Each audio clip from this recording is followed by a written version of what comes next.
Azamgarh Rasepur तितला road मार्ग बनने में जितनी खुशी हमारे बीच में बुगरिया मंडल के अध्यक्ष रणधीर चौहान जी हैं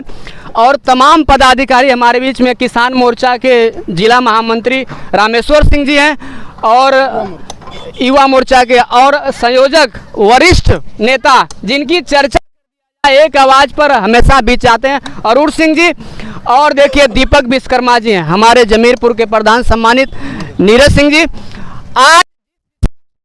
चल रहा है, मैं पहले बुंगरिया मंडल अध्यक्ष जी से कहूँगा क्या खुशी है, जितना उपदेश मिलता था लोगों के प्रति कि दिनेश लाल आएंगे तो इस बार हम लोग मार के भगा देंगे और तमाम आजमगढ़ का रोड बनने के बाद यही छूटा था, आज बन रहा है काम तेजी से, क्या संदेश देंगे लोगों को? काम करने वाले को सभी लोग भगाते हैं, लेकिन उन्होंने जो वादा किया था उस पर खरा उतर करके इस रोड पर उन्होंने 10 बार गए और इसको गढ़ई वाला गाना इसी रोड पर गाए थे और उनके अथक प्रयास से माननीय मुख्यमंत्री जी और उत्तर प्रदेश की सरकार द्वारा इस पर अधिक से अधिक बजट 38 करोड़ बजट को 42 करोड़ करवाने वाला काम जो है दिनेश लाल निरहुआ जी ने किया।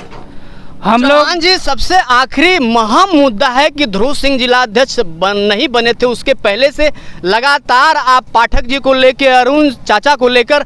आप लगातार इस रोड के लिए परिश्रम किए, लेकिन आज जब बन रहा है तो क्या खुशी अपने क्षेत्र के लोग? एक्चुअली एक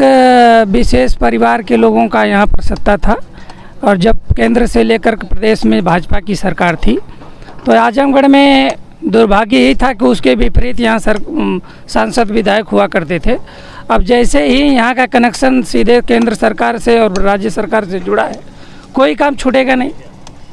हर कार्य होकर के ही रहेगा, चाहे रोड का हो, चाहे विश्वविद्यालय का हो, चाहे संगीत महाविद्यालय का हो, तमाम ऐसे कार्य वो सांसद जी का है, वो चल रहा है। थोड़ा कार्य बजट लाने में देरी हो गई, नहीं तो इस रोड को पहले ही बन जाए। ये रोड काम शुरू हुआ है तो फाइनल होकर के ही हटेगा, इस कारों हैं और इसकी गुणवत्ता देख लीजिएगा कि नहीं कैसे बन रही है सड़क।